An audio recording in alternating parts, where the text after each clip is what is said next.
செல்லக்குட்டீஸ் எல்லாருக்குமே வந்து பார்த்தீங்கன்னா ஒரு சிறப்பான வணக்கங்கள். 12th ஸ்டாண்டர்ட் கெமிஸ்ட்ரிக்கான இம்பார்ட்டன்ட் கொஸ்டின்ஸை வந்து பார்க்க போகிறோம்.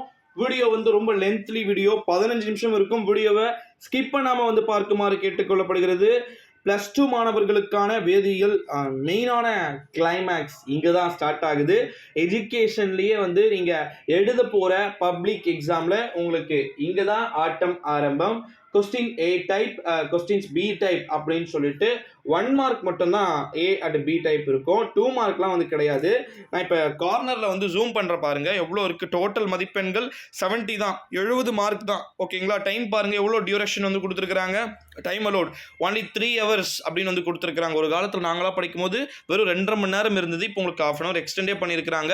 ஸோ சிறப்பாக வந்து எழுதலாம். ஃபர்ஸ்ட் கார்னரில் வந்து பாருங்க 15 + 1 அதாவது 15 மதிப்பெண்ணுக்கு வந்து 1 மார்க் கொஸ்டின்ஸ் வந்து கேட்குறாங்க. இந்த 1 மார்க் கொஸ்டின்ஸ் மோஸ்ட்லி புக் பேக்ல இருந்து இடம் பெறுமா அப்படின்னு வாய்ப்பே கிடையாது. புக் பேக்ல இருந்து ஒரு 10 இடம் பெற்றால் கூட சந்தோஷம் தான் அப்படின்னு தான் வந்து சொல்லணும். ஸோ மீதி எல்லாமே வந்து பார்த்தீங்கன்னா புக்குள்ள இருந்து கூட கேட்கலாம். அதற்கு செல்லக்குட்டீஸ் தயாராக இருக்குமாறு கேட்டுக்கொள்ளப்படுகிறது. ஃபர்ஸ்ட் 15 மார்க்குக்கானது. ஓகேங்களா? இதுக்கான ஆன்சர்ஸ் ஒரு 100 1 மார்க் டு 150 1 மார்க்ஸ் வந்து நம்ம டெலகிராம்ல தமிழ் மீடியம் அண்ட் இங்கிலீஷ் மீடியத்துக்கு 12th ஸ்டாண்டர்டுக்கு நான் தனியாக செப்பரேட்டாக அப்டேட் பண்ணியிருக்கிறேன். நீங்கள் பார்த்துருப்பீங்கன்னு நினைக்கிறேன். ஸோ அதை மறக்காமல் இன்னொரு முறை எனக்காக வந்து பாருங்கள். கீழே டிஸ்கிரிப்ஷனில் டெலகிராம் குரூப் லிங்க் இருக்குது, மறக்காமல் விசிட் பண்ணி வந்து பாருங்கள். அடுத்ததாக வந்து பார்த்தீங்கன்னா பார்ட் 2ல வந்து ஏதேனும் 6 வினாக்களுக்கு விடையளிக்க வினா எண் 24க்கு கட்டாயமாக விடையளிக்க அப்படின்னு சொல்லிட்டு சொல்லியிருக்கிறாங்க. அதாவது என்ன அப்படின்னு வந்து பார்த்தீங்கன்னா answer any 6 questions, question number 24 is compulsory அப்படின்னு சொல்லிட்டு இதெல்லாம் நான் ஏற்கனவே இந்த கொஸ்டின்ஸை நான் ரிப்பீட்டடாகவே வந்து பார்த்தீங்கன்னா உங்களுக்கு சொல்லியிருக்கக்கூடிய கொஸ்டின்ஸ் தான். இதே மாதிரி மெத்தட்லையும் இதே மாதிரி ஆங்கிள்லையும் தான் வந்து கேட்க போகிறாங்க. ஃபர்ஸ்ட் வந்து பார்த்தீங்கன்னா பின் வருவனவற்றை தகுந்த உதாரணத்துடன் வந்து எழுதுக அப்படின்னு சொல்லிட்டு கொடுத்துருக்குறாங்க. 2 கொடுத்துருக்குறாங்க. நான் ஏற்கனவே வந்து சொல்லியிருக்கிறேன்.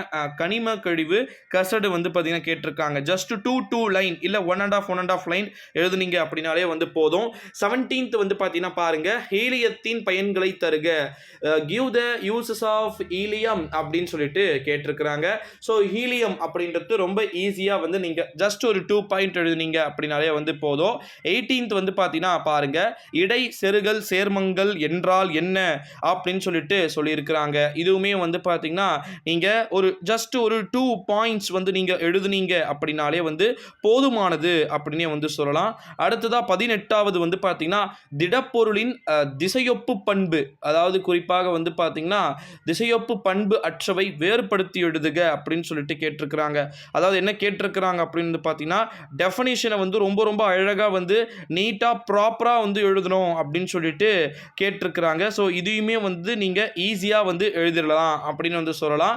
அடுத்தது 20யும் சரி 21மே சரி சம் மெத்தட் வந்து கேட்டிருக்கிறாங்க. ஸோ அதாவது குறிப்பாக வந்து பார்த்தீங்கன்னா கரைசலுடைய pHன் மதிப்பை கணக்கிடுக அப்படின்னு சொல்லிட்டு 22 வந்து பார்த்தீங்கன்னா பாருங்க கிளிசாரலை அக்ரோலினாக எவ்வாறு மாற்றுவாய் அப்படின்னு சொல்லிட்டு கேட்டிருக்கிறாங்க.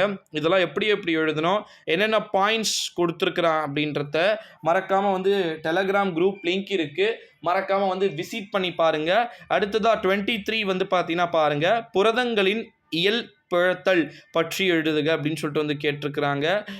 இதுவுமே வந்து பார்த்தீங்கன்னா ஈஸியாக எழுதிடலாம். Write a note on denitration அப்படின்னு சொல்லிட்டு ப்ரோட்டீன்ஸ் வந்து கேட்டிருக்கிறாங்க. அடுத்தது 24 கம்பல்சரியில் அதே மாதிரி ஈக்குவேஷன் கொடுத்துட்டு ஹரைல் ஹைடுகளை எவ்வாறு தயாரிப்பாய் Ce2 Cl2 HCl அப்படின்னு சொல்லிட்டு கொடுத்துருக்குறாங்க. ஸோ அடுத்ததாக வந்து பார்த்தீங்கன்னா 3 மார்க்குள்ளே நம்ம போயிட்டோம் அப்படின்னா 25 வந்து பாருங்க பி தொகுதி தனிமங்களின் முதல் தனிமத்தின் முரண்பட்ட பண்புகளுக்கான காரணங்கள் யாவைன்னு சொல்லிட்டு கேட்டிருக்கிறாங்க. அது முடிச்சிட்டிங்க அப்படின்னா வந்து பார்த்தீங்கன்னா 26 3D வரிசையில் எத்தனிமம் வந்து பார்த்தீங்கன்னா +1 ஆக்சிஜனேற்ற நிலையை கொண்டுள்ளது அப்படின்னு சொல்லிட்டு கேட்டிருக்கிறாங்க. 27 உயிரியல் அமைப்புகளில் காணப்படும் உலோக அணைவுகள் மற்றும் அதிலுள்ள உலோக அயனிகளை வந்து குறிப்பிடுக அப்படின்னு சொல்லிட்டு சொல்லியிருக்கிறாங்க. அடுத்ததாக வந்து பார்த்தீங்கன்னா என்ன கொஸ்டின்ஸ் அப்படின்னா 28 நீரின் அயனி பெருக்கம் வரையறு, அறை வெப்பநிலையில் அதன் மதிப்பை வந்து தருக அப்படின்னு சொல்லிட்டு கேட்டிருக்காங்க. டெஃபனிஷன் ஐனாக் பவுடர் ஆஃப் வாட்டர் அப்படின்னு சொல்லிட்டு வந்து கேட்டிருக்காங்க. Give is value at room temperature அப்படின்னு சொல்லிட்டும் கேட்டிருக்கிறாங்க. ஸோ ரொம்ப ரொம்ப எளிமையான முறையில் கேட்கக்கூடிய புக் பேக் கொஸ்டின்ஸாக இது இங்கே நீங்கள் பார்க்கும் போது இருந்தாலும் மெயினான ஆட்டம் உங்களுக்கு பப்ளிக்கில் நீங்கள் எழுத போகிற எக்ஸாம்ஸில் வந்து காமிக்கும். அடுத்ததாக 29 வந்து பார்த்தீங்கன்னா பாருங்கள், நிலைமை நேர்மாற்றம் என்றால் என்ன, ஒரு எடுத்துக்காட்டு தருக அப்படின்னு சொல்லிட்டு கேட்டிருக்கிறாங்க. 30 பெனிட்டிக் கரைசல் சோதனையை விளக்குக அப்படின்னு சொல்லிட்டு எக்ஸ்பிளைன் ஃபெனிட்டிக் சொல்யூஷன் இன் டெஸ்ட் அப்படின்னு சொல்லிட்டு கேட்டிருக்கிறாங்க. 31 லிப்பிடுகளின் உயிரியல் முக்கியத்துவத்தில் ஏதேனும் வந்து பார்த்தீங்கன்னா 3 எழுதுக அப்படின்னு சொல்லியிருக்கிறாங்க. 32 நியோப்ரின் எவ்வாறு தயாரிக்கப்படுகிறது, அவிஸ் நியோப்ரின் ப்ரிப்பேர்டு அப்படின்னு சொல்லிட்டு கேட்டிருக்கிறாங்க. 33 பாருங்க, இம்பார்ட்டன்ட் கொஸ்டின்ஸ், கம்பல்சரி கொஸ்டின்ஸ் நல்லா புரிஞ்சுக்கோங்க. 3 மார்க்கில் 33 கம்பல்சரி, 2 மார்க்கில் 24 இஸ் கம்பல்சரி அப்படின்றத வந்து சொல்லிக்கிறேன். கம்பல்சரி அட்டன் பண்ணலாம், உங்களுக்கு ஃபெயிலாம் ஒன்றும் கிடையாது. பட் சும்மா ஒரு கணக்குக்கு ஒரு சம்பிரதாயத்துக்கு கேட்கக்கூடிய ஒரு கொஸ்டின் தான். அடுத்ததான் லாஸ்ட் பார்ட், அதாவது பகுதி 4 அனைத்து வினாக்களுக்கும் விடையளிக்க அப்படின்னு சொல்லிட்டு சொல்லியிருக்கிறாங்க. இதை தான் வந்து நம்ம பார்க்க போகிறோம். குறிப்பாக 34ல் 2 கொஸ்டின்ஸ் வந்து கொடுப்பாங்க அப்படின்றத நம்ம சொல்லியிருக்கிறோம். அந்த 34ல் 2 கொஸ்டின்ஸில் எதனா ஒன்று எழுதுனீங்க அப்படின்னாலே வந்து போதும். 34ல் ஏல ஃபர்ஸ்ட் கொஸ்டின், கனிமம் மற்றும் தாது ஆகியவற்றுக்கு இடையே ஆன வேறுபாட்டை வந்து பார்த்தீங்கன்னா எழுத சொல்லியிருக்கிறாங்க. அடுத்ததாக வந்து பார்த்தீங்கன்னா பி கொஸ்டின் வந்து பார்த்தீங்கன்னா பாருங்க, குளோரின் குளிர்ந்த NaOH உடன் மற்றும் NaOH உடன் புரியும் வினைகளுக்கான சம்பந்தப்பட்ட சமன்பாடுகளை தருக அப்படின்னு சொல்லிட்டு சொல்லியிருக்கிறாங்க. அடுத்த ஒரு இம்பார்ட்டண்ட்டான ஒரு நியூஸ் என்ன அப்படின்னு வந்து பார்த்தீங்கன்னா 34ல் பி பார்ட் சங்கிலி தொடராக்கம் என்றால் என்ன அப்படின்னு சொல்லிட்டு கேட்டிருக்கிறாங்க. அது முடிஞ்ச உடனே அடுத்த கட்டமாக வந்து பார்த்தீங்கன்னா ஹோம் முன் அறிவிப்பான் பற்றி குறிப்பு வரைக அப்படின்னு சொல்லிட்டு இதில் அழகாக வந்து டெஃபனிஷன் மாதிரி வந்து கேட்டிருக்கிறதையும் நம்மளால் வந்து பார்க்க முடிகிறது. அடுத்ததாக வந்து 34 நம்ம முடிச்சுட்டு 35க்கு போயிடுறோம். அப்படின்னா 35ல் ஏ இஸ் ரொம்ப இம்பார்ட்டண்ட், வெர்னர் கொள்கையின் கோட்பாடுகளை எழுதுக அல்லது ஷாட்கி குறைபாடுகளை எழுதுக அல்லது கீழ்கண்ட வினைகளில் உள்ள தன் வினைவேக மாற்றியை கண்டறிக அப்படின்னு சொல்லிட்டு 2 ஈக்குவேஷன் வந்து கொடுத்துருக்குறாங்க. ஸோ இதை வந்து நீங்கள் கண்டிப்பாக வந்து அட்டென்ட் பண்ணி ஆகணும் அப்படின்னு சொல்லலாம். அதாவது குறிப்பாக வந்து பார்த்தீங்கன்னா ஐடென்டிஃபிகேஷன் பண்ண சொல்லியிருக்கிறாங்க, ரியாக்ட் பண்ண சொல்லியிருக்கிறாங்க. 35ல் பியில் பி, ஓகேங்களா. 36 வந்து பார்த்துக்கலாம், ஒரு வேதி வினையின் வேகத்தை வினைவேக மாற்றி எவ்வாறு பாதிக்கிறது என்பதை எடுத்துக்காட்டுடன் தருக, அதுக்கு 2 மார்க்கு. பின் வருவனவற்றில் லூயு அமிலம் லூயு காரம் அப்படின்னு சொல்லிட்டு எது எது இருக்குது அப்படின்றத அழகாக டீட்டெயிலாக வந்து கேட்டிருக்கிறாங்க.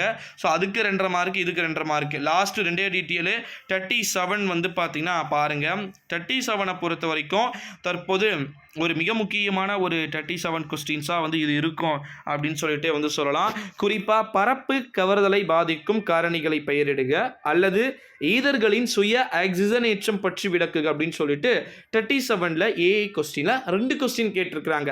அதே 37ல் பி வந்து பார்த்தீங்கன்னா பேயரின் காரணி என்றால் என்ன, இதனை பயன்படுத்தி ஈத்தினை எவ்வாறு எத்தன் 1 and 2ஐ டைஆலாக மாற்றுவாய் அப்படின்னு சொல்லிட்டு கேட்டிருக்கிறாங்க. அல்லது அதுக்கு கீழேயே புரை தடுப்பான்களும் வந்து கேட்டிருக்கிறாங்க. 38 ஹல்டால் குறுக்க வினையின் வினை வழிமுறைகளை எழுதுக அல்லது நைட்ரோஃபென்சினை பின்வரும் சேர்மங்களாக. ஸோ இதெல்லாமே வந்து நான் சொல்லிட்டேன், ஏற்கனவே சொன்ன கொஸ்டின்ஸே தான். இப்போ கார்னரில் வந்து பாருங்கள், டோட்டலாக வந்து பார்த்தீங்கன்னா 3 மார்க் எவ்வளோ இருக்குது, 18. இப்போ அப்படியே கீழே பாருங்கள். அடுத்ததாக வந்து பார்த்தீங்கன்னா 5 மார்க் கொஸ்டின்ஸ், 5 மார்க் கொஸ்டின்ஸ் மொத்தம் டோட்டலாக எவ்வளோ 25 மார்க்ஸ். அப்புறமா வந்து 2 மார்க் கொஸ்டின்ஸ் எவ்வளோ மார்க்கு உங்களுக்கே வந்து தெரியும் அப்படின்னு வந்து நினைக்கிறேன். 2 மார்க்கை பொறுத்த வரைக்கும் 12. இப்போ இது வரைக்கும் எவ்வளோ மார்க் ஆச்சு, சாலிடாக 55 ஆச்சு. அப்போ 1 மார்க் ஒரு 15, அப்போ எவ்வளோ டோட்டலாக கிட்டத்தட்ட ஆகிவிட்டது. எவ்வளோ மார்க்கு? 70க்கு 70. 70க்கு நம்ம வந்து பார்த்தீங்கன்னா ஒரு 15 மார்க் எடுத்தாலே போதுமானது அப்படின்னே வந்து சொல்லிக் கொள்ளலாம் சில குட்டீஸ். ஸோ நீங்கள் பெருசாக வந்து பேனிக் ஆக வேண்டிய அவசியம் அப்படின்றது வந்து கிடையாது.